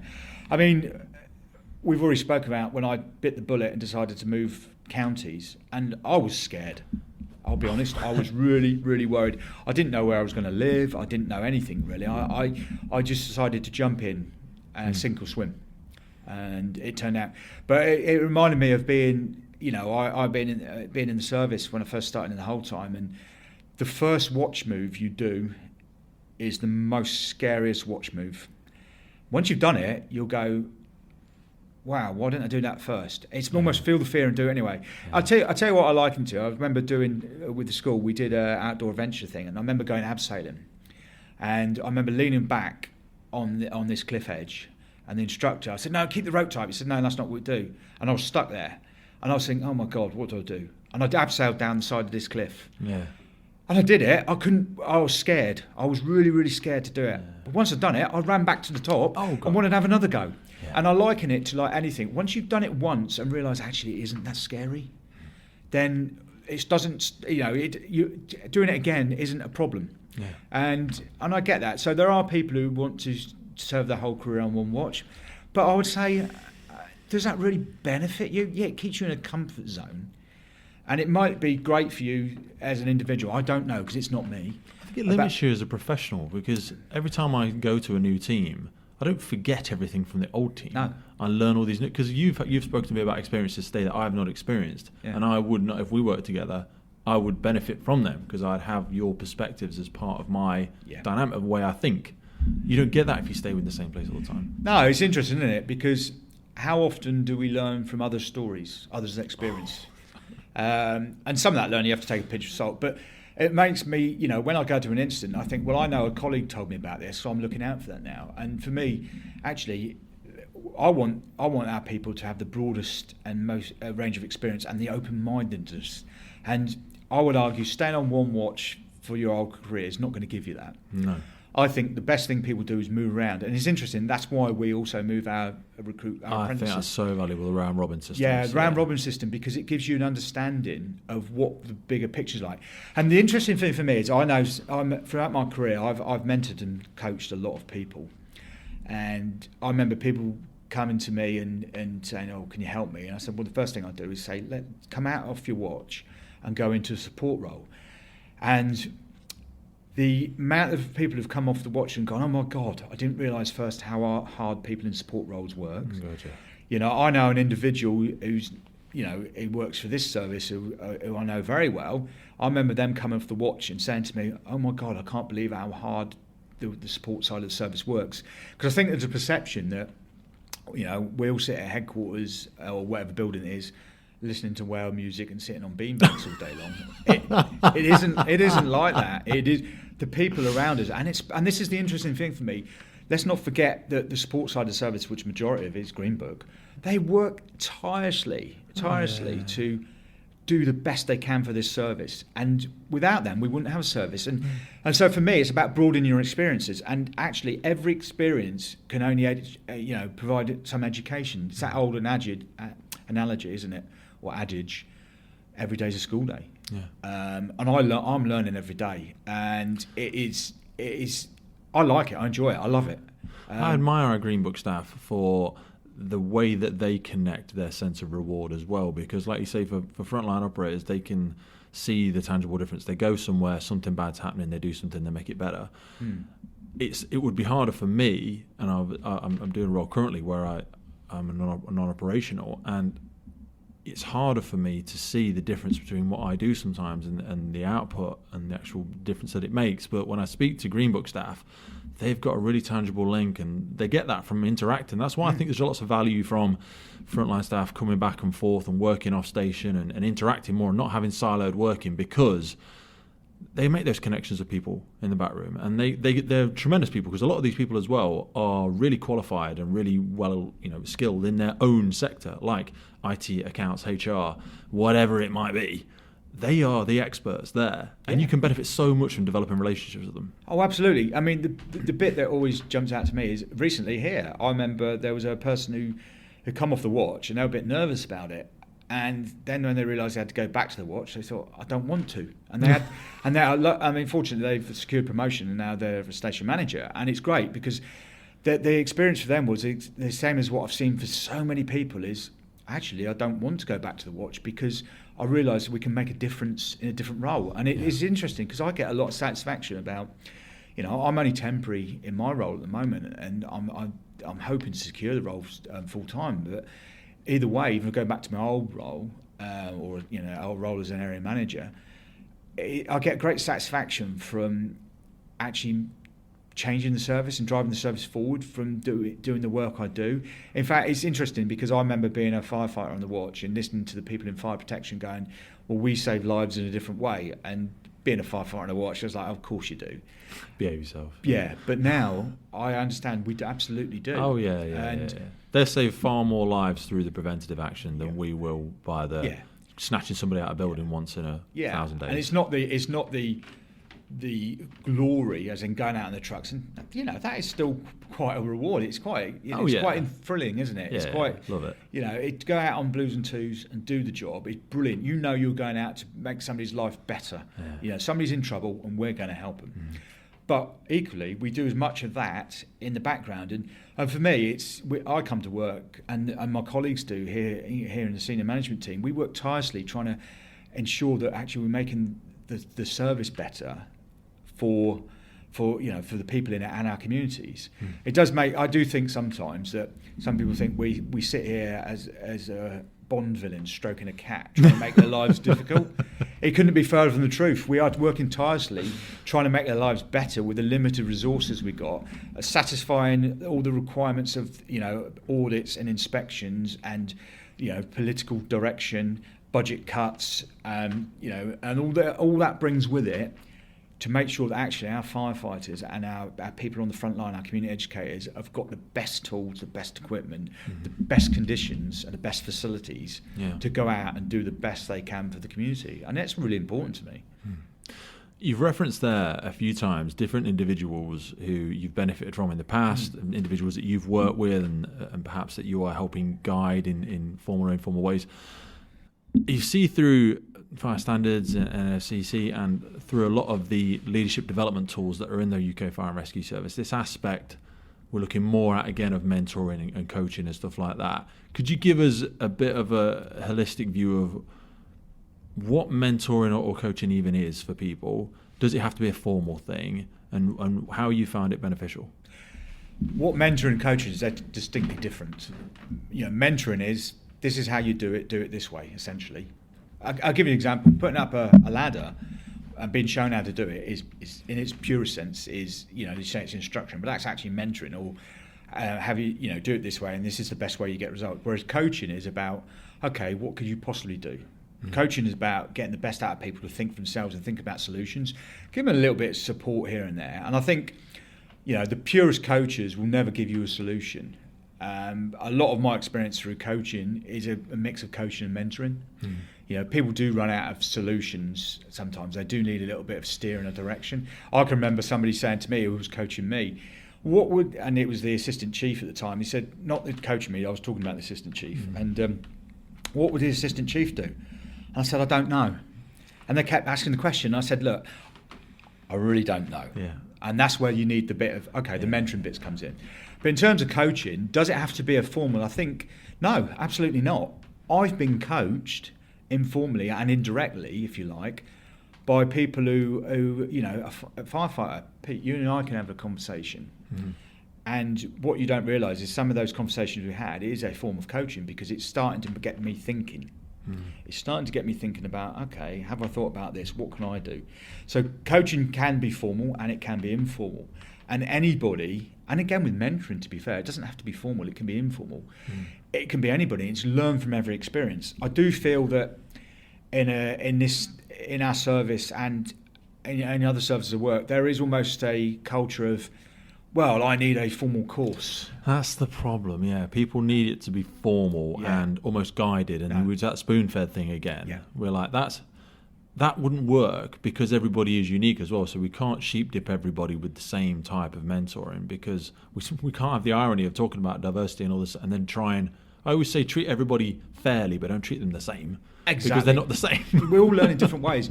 It's interesting, isn't it? Because what does a course give you? A course gives you some foundation knowledge, and it may give you some understanding. You could argue some courses might even give you skills. I don't know. If they're practical, you can argue that.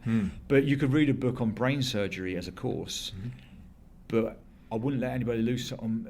Not for the first time. No, you wouldn't want me to suddenly open up your head and have a go. Yeah, I've read the book, though. I've read it. Yeah, but I know that. And the point is, so, there is a experiential learning. Some things, there's that analogy FOFO training.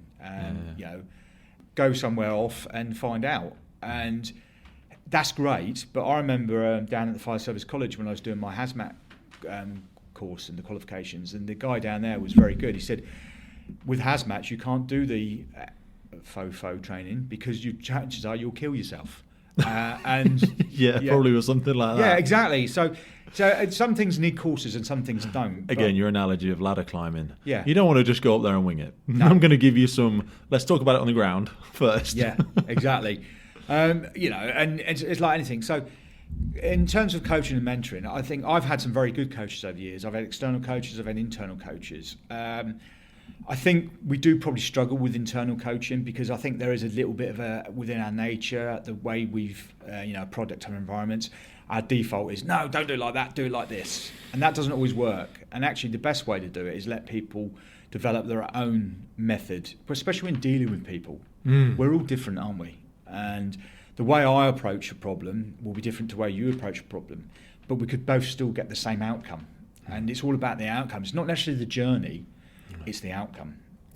Sometimes if you're on that journey, we might need to just guide people back onto the right path, but it's about the journey. So coaching, I think, is important, and it doesn't have to be a formal, it doesn't have to be anybody, it doesn't have to be a senior manager. In my old service, we were quite progressive in terms of providing coaching. And what I used to see was the managers who had been successful, a load of group managers. There was a colleague of mine, he was a successful group manager. Everybody wanted to be coached by that person because you've been successful, therefore sprinkle some of your fairy dust on me. That isn't what's the right thing to do. So a coach is the best person for you. And I remember there was a firefighter in my previous service who used to go on and do almost like TED Talks on his days off. And not many people know it. And I mean, that's the whole thing. That person could have done better coaching than the chief fire officer. Yeah. But we tend to. No, you're a firefighter though. You can't do that. Yeah, exactly. but not from my perspective. But I think a lot of people, if the chief's coaching me and mentoring me, that's got to be the best there is. No, not necessarily, because that person might not be the best for you. Mm-hmm. And I've had coaching contracts with people where actually it's not been the right people, it's not been the right thing, and we stopped it and said maybe you need to go somewhere else. Okay. And I've had other coaching arrangements where I've really helped people, and so there's no one size fits all. But coaching is important because it does help get the best out of people. And I think if you're a coachee, you're being coached, the first thing to do is have an open mind and realise that actually, there is another way, and maybe the way I've always thought about it isn't the right way. You've got to engage in the process. Yeah, if you think it's going to fail, it will. It was interesting because I went through a rough time in my previous service, and it was a real rough time. And I had this situation where it was quite a serious situation. It was involved a discipline case. I'd been at an incident and it had gone wrong, and we were going through formal process, and I thought my career was going to end. And it wasn't until, I had a mindset, I'd done everything right, and I thought, why is this happening to me? Look, it can't be happening, you're all wrong. And I become entrenched in my view. And it wasn't until my friend, this successful group manager as it happens, who's unfortunately no longer with us, he was a really good friend of mine. And he said, and the best friends were the friends who'll tell you the truth as well, even if you don't want to hear it. And he said to me, stop and think. Look at it from a different perspective. And I won't go into the details, but the perspective he made me look at it is think, okay, and it comes back to that. I might not agree with it, but I understand it. Yeah. And once I understood it, I was able to take a whole different mindset to it, a different approach. I was able to rationalise it in my head, and I was able to then respond in the right way. And the long story short without too much loaded emotion. Yeah, the long story short is it still wasn't comfortable, but I didn't lose my job like I thought I was going to lose my job. And the interesting thing about that... You engage in the process rather than fighting it. Or... Exactly, but understanding it. The interesting thing was as well, it didn't do me any harm. It did me a great benefit, that experience. Now, that sounds a bit perverse, as in, my God, you were in a discipline. I've been fortunate enough to have been sat in every seat in a discipline hearing, and it gives you immense knowledge. I've been the accused, I've been the representing, and I've been the hearing manager. And it gives me a wealth of experience. And when people say to me, well, you don't know what it's like, yeah, I do. Yeah. And this is what I said earlier. I've had several periods of my career where I thought I was going to lose my job. And it wasn't because I'm a bad person. It's just circumstances, situations. And I was able to learn from this experience, and it helped me go through that change curve. And that's important. And I've done some talks to people in the fire service around my experience. And the one thing, and this comes back to a bit of personal resilience and mental health and well-being, this is one of those points where I was not in a good place. And I was able to go through this process, go through the change curve and come out the other side. And literally 6 months later, I got temporary promotion. So there's also an indication here that actually, just because you go through something isn't a barrier to your progression. And that promotion then ended, and so on.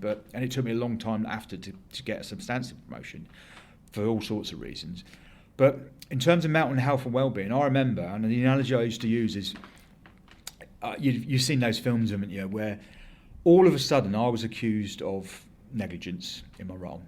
And in my mind's eye, you stood out in an Arctic wasteland and you're there on your own. All my so-called or people who thought was supportive colleagues and friends had done a stand from under. They'd run away. Wow. Apart from this one person. And this one person, he stuck by me, and he's the one who told me the truth. And the good thing about it was, he told me the truth I didn't want to hear. But once I'd heard it, I was in a better place. And this comes down to those honest conversations.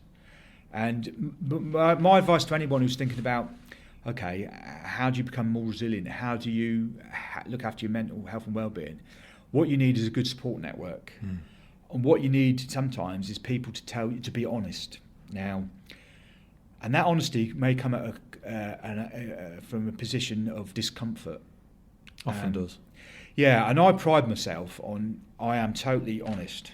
How do you do that, especially then because sometimes if you don't have those great people around you just as colleagues or friends, that eventual truth sometimes should or often has to then come from like a line manager, and a lot of people do avoid those truthful, challenging conversations.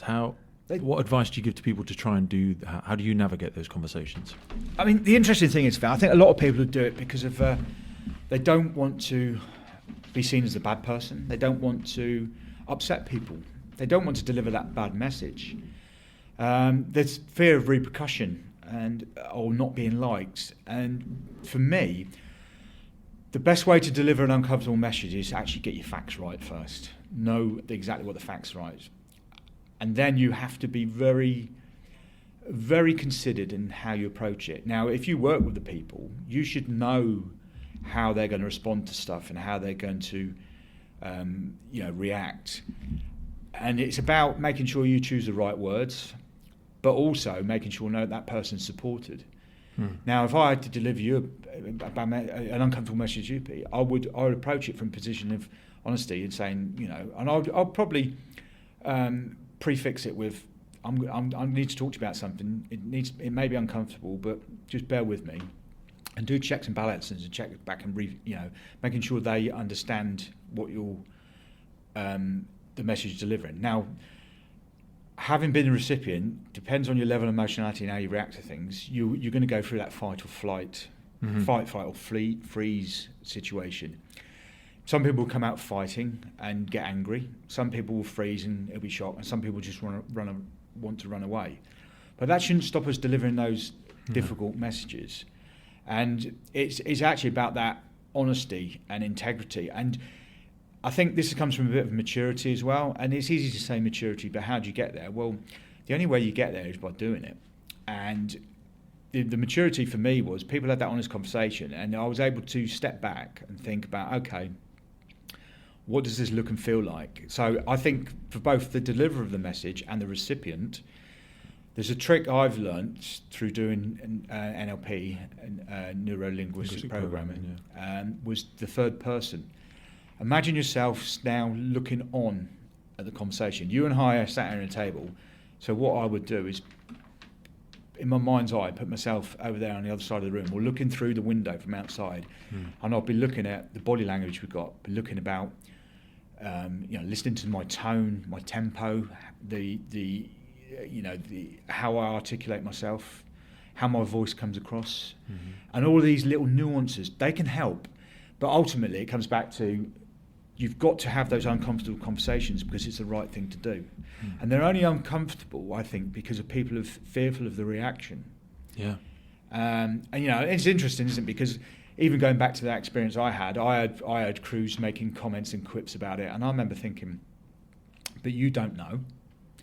There's a reputation, and I remember thinking, no, what you don't realise is because I, at the time, at this incident, wasn't robust enough in challenging people, having those uncomfortable conversations, putting those checks and balances in, I ended up in a position where I was going through discipline. I never took over at the incident. I put my trust in other people. So you let certain behaviours or decisions just go too far. Yeah, and I think past the point where you felt I should have stepped in here. Yeah, and there's a bit of check back. And this is what I learned, and it's interesting because I was in the Fire Brigades Union at the time, and I remember the union reps saying to me, "Do you know what? Next time," and they were watch managers, and they said, "Next time a station manager asks me and checks back, I won't be defensive about it."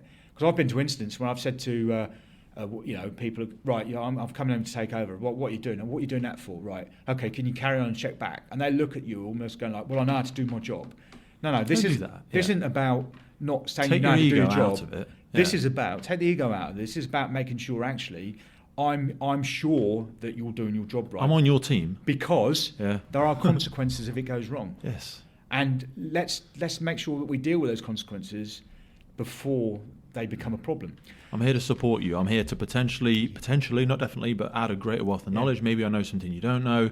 Tell me what you're doing. Tell me your thought process. Maybe I can help. Yeah. I'm not here to embarrass you. We're on the same team. Yeah, absolutely. Yeah. I mean, and that's it. I mean, it is difficult for difficult messages. And I think it is a fear of upsetting people. And there's a bit of personal resilience around the people delivering the message. I used to quite often get asked to deliver uncomfortable messages in my last service and go and suspend people and all stuff because they knew that I was capable of doing it. And every time I did it, I still got that little bit of trepidation inside, that little bit of anxiety before I did it.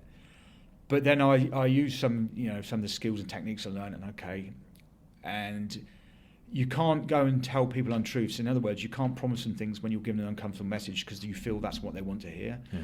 I imagine that's a big frustration of people in HR when they're like, we've also got to do it properly. Do you know what I mean? Do it properly. Don't leave too much vagueness for, because then that lets us down in the long term. If behaviours don't change and if things don't improve, then there's like, well, you as the manager, you didn't do this properly from the start. You need to remember what you have a responsibility for as well. Yeah. And let them know where this may go. I don't want it to go there. No. But I'm just making you aware that this may result in X, Y, Z. Yeah, let's be clear on the consequences. Yeah. And why do we do all of this? It's not to be hard on people. It's to actually to get the best out of people and make sure that the organisation's performing, because ultimately we're there for society, aren't we? What do you think's been your most proudest part of your career so far? It's interesting that the proudest part, I don't think there's any one thing I can say is the proudest part. I mean, from a low level, that incident with the individual pulling him out of the water and that carry down. I mean, so many things you've mentioned today, but the carry down was really. I'll just touch on that. Is that I was stationed off the rider at Cambridge. We got tipped out to a location, and I knew it was a 3-storey townhouse. So I asked for the turntable ladder to be mobilised. We're driving down this road, short distance from the station. As we rocked up, there's a person hanging out the first floor front of the property window. Stationed off the rider, 2 pump attendants said to the crew manager, you deal with the front, I'm going to go around the back, do the 360. Round the back, 3rd-storey dormer window, mother and 3 kids screaming, help, help, black smoke billowing out the house. Wow. Ran round the front of the building, grabbed 2 firefighters, said, get the 9 metre off, get round the back, and they just took, we do a 3-person 9 metre. Yeah. No. And literally, they had BA sets dangling and everything. I weighed it up and thought, well, I'm the officer in charge, but we've got to act. And literally, as the ladder's going up, as it's getting extended and it hits the building, I'm running up the ladder. 9-foot ladder, I'm gone.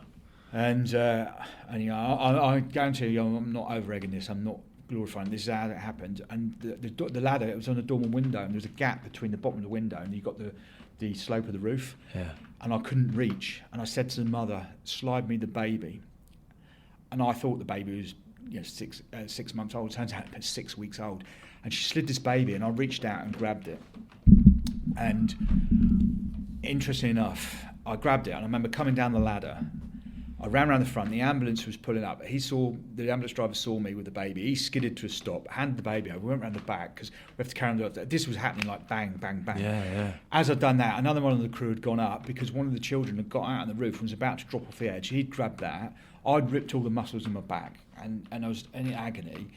And it was one of those rapid decisions. But the interesting thing for me is I had sleepless nights over it. It really upset me. It really upset me. I was thinking, what happens if I'd missed? And that kept playing through my mind. What would have happened if I hadn't grabbed that child, if it had missed and gone? Yeah. And it was terrible. In fact, it's only because I think we all sit there and think, oh yeah, you rescued someone, I know, glorious and all this, I should get, let's go back for tea and medals.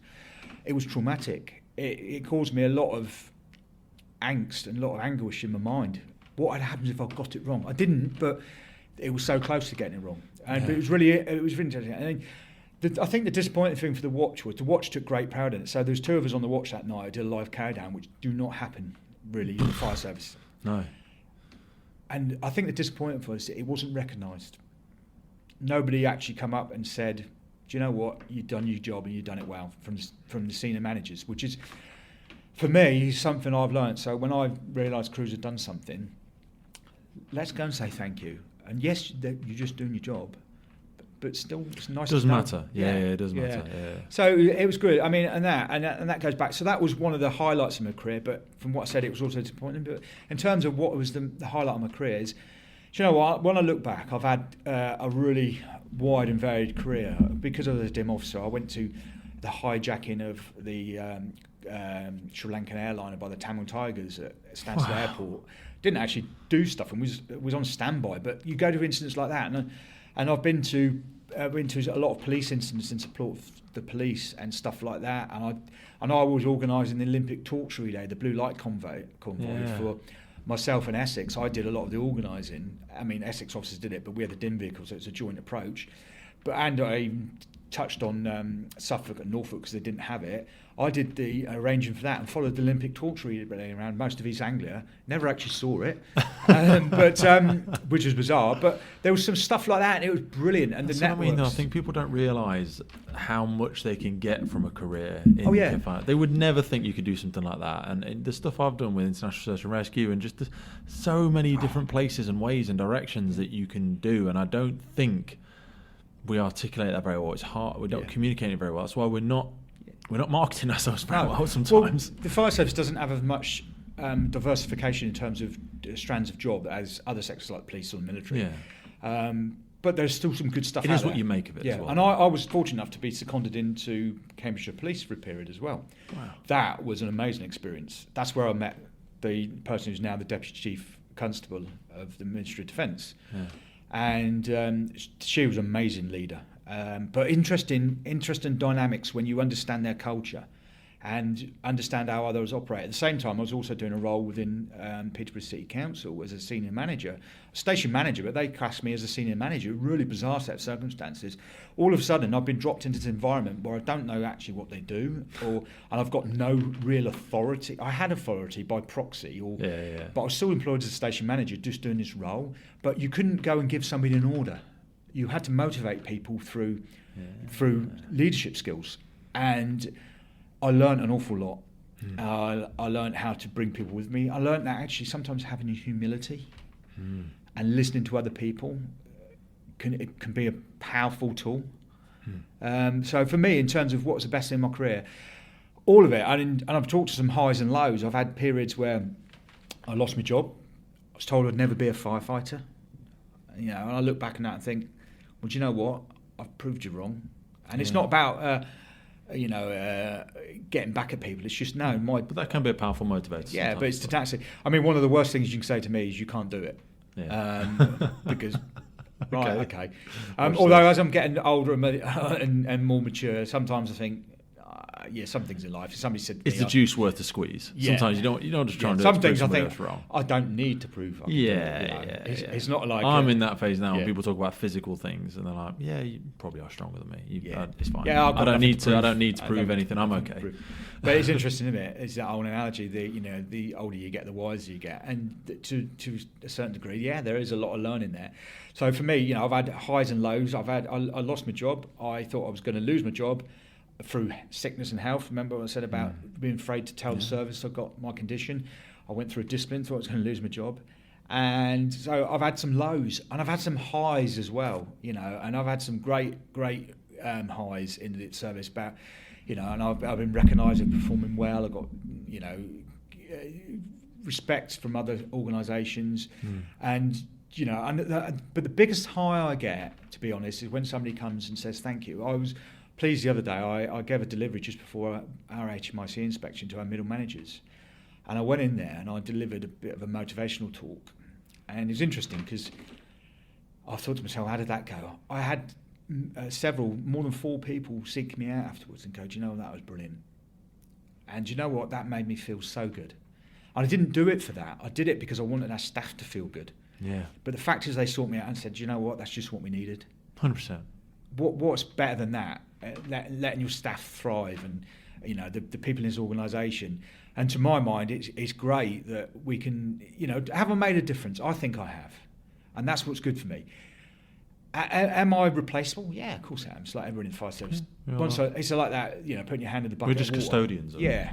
Once I've gone, people won't remember me. But I know that I've done the best I can do. Yeah. I've still got a ways to go. You have. Let's say you're only 50. What's something we're looking at 60 I've got a lot of learning 65. to do as well. And I'm still getting things wrong on a daily basis. But it's about learning from it all, applying yourself, and going, okay. And my advice to anybody is get knocked back, get up, dust yourself down, and go again. Because if you want it, you can get it. Now, it might take longer. It took me 12 years to go from station manager to group manager. It was frustrating. But you know what? Out of all of that, it's really interesting, because I probably learnt more about leadership myself and others by those failures than I probably would have done getting it first time. Failures can be a great educator. They're not failures, are they? They're learning experiences. I would say they're a comma, not a full stop. Exactly. That's a great analogy. They're a comma. Okay, what do I know about it? It's the thing, if you get it first time, did you get it through luck, or did you get it because you can really do it? Yeah, you don't really learn anything from people success. Say there is no such thing as luck. No, I think there's certain circumstances, right time, right place. That's luck. That is luck in a way that's outside of your control. You might be the only person who goes for a job on that time, and you might. But you also had to have the conviction to go for it. Yeah. You can make yourself lucky because you have a lot of lucky conversations. And I put myself in front of people who could all say go away, who could all say I'm not bothered, who could all say no, but it just so happens you get more luck because you put yourself in that position to get there. Yeah, but there'll be people listening to this thinking, well, what does that mean? It isn't about sticking yourself in front of a senior manager going, look at me. Actually, just go to work and do a good job. But when you have that conversation, remember, it's the elevator conversation. I remember a colleague of mine, he's now the chief of Essex, Rick Hilton, really good guy. He once told me, he was the assistant chief in Cambridgeshire for a while, and he went to meet one of the watchers, and I won't say which watcher, it doesn't matter. And he relayed the conversation to me that he was passing the watch, and so they had like 2 minutes of his time. And he said it was an elevator conversation, as in they could have had an opportunity to talk about something really potential, but they were talking about something that wasn't really relevant. And this isn't about saying the what's wrong, but please take it in the right context. I mean this. They were talking niff-naff and trivia, where it was a missed opportunity to say, do you know what, we got somebody we can influence in the service. Yeah. What is the one thing I'd want to say to him if I've only got 30 seconds? Yeah. And that's my advice to people. If you think about, okay, if I want to progress, develop, and think about things, and I've got some questions that need to be answered, what is the question you want to ask if it's the only question you can ask? And that, to me, is the elevator conversation. And don't be afraid to ask it. Yeah. Because actually you might inspire some thought, you might trigger some processes, you might get people think, blimey. And it isn't about, waving the flag, look at me, aren't I good, I'm the best I am because I've asked you a good question. It's about actually thinking about your own development, because that'll put you in a good position to think about, okay, how do I approach situations? Do I deal with the stuff around the edges, the niff-naff and trivia, or do I go and deal with the actual real crux of the matter? And it comes back to that honest conversation, isn't it? I think there's so much of that in life as well. If you don't think you're getting the right answers from life or the right answers from people, learning how to really ask a better question, because your mind is solution based. If you ask it a stupid question, like, why can't I get this? Because you're rubbish, Karl. Because you failed, Pete. Because you're not good enough. Ask better questions of people and of life, and you'll get better answers. Yeah, and there is a bit about it. We're all wired differently, aren't we? And some of us don't need praise, and some of us do. And so you could ask better questions by all means, but I think there's also and I do it to a lot of people. I even do it to my peers and say, do you know what, that was really good. I always believe in credit where credit's due. And that's not a bad thing. And I've given some feedback to the people I lead and manage, and I've said, you need to polish these areas, but you know what, you're bloody good. And Let's not forget that. And we don't do enough of that in this service. It's almost like, I think because we're problem solvers, we try and find a problem to solve sometimes. And I've seen it throughout my career in different services, that the fire service is very good at picking up on what we need to do better. And sometimes at the cost of, but we do this really well. Yeah. And that comes at an organisational and an individual level. So, you know, it's a great place to work. There's great people, and the one thing in this current service I'm in is that the people are fantastic. They genuinely are, and I've said it so many times, and it's not just me saying it. And I went out to one of our stations the other night, and I met the on-call watch, and there's 22 of them. Only half of them were there that night. And it's one of the on-call areas of the service that is doing really well. So I give them the thanks and gratitude for that, knowing all the problems we talked about. Yeah. But we struck up such a good rapport, and I come away from there feeling so good. It's good. And, but it's all about the people, isn't it? Yeah. I always say, mate, I always used to think people were attracted to this because of the badge or the thing. They're not. We get attracted to this because of the incredible people that are in it. And the more we have incredible people in it, the more it's a better place to work. I mean, don't get me wrong, they did talk about the badge. It's an identity. And that's why we have people we're tribal by nature, human beings, aren't we? That's why we, football teams, organisations, this badge, that badge, nationalities, flag waving. But I still think it's the people that make it. Yeah, absolutely, absolutely. And we've got some of the best people, we really have. And I'm only ever as good as the people around me. And people look at me and I've been really successful. It's been a hard journey. Oh, trust me, it's been an excruciating hard at sometimes. But ultimately, I'm only going to be ever as good as the people around me. And how do I get better? Well, by supporting the people around me to make them better.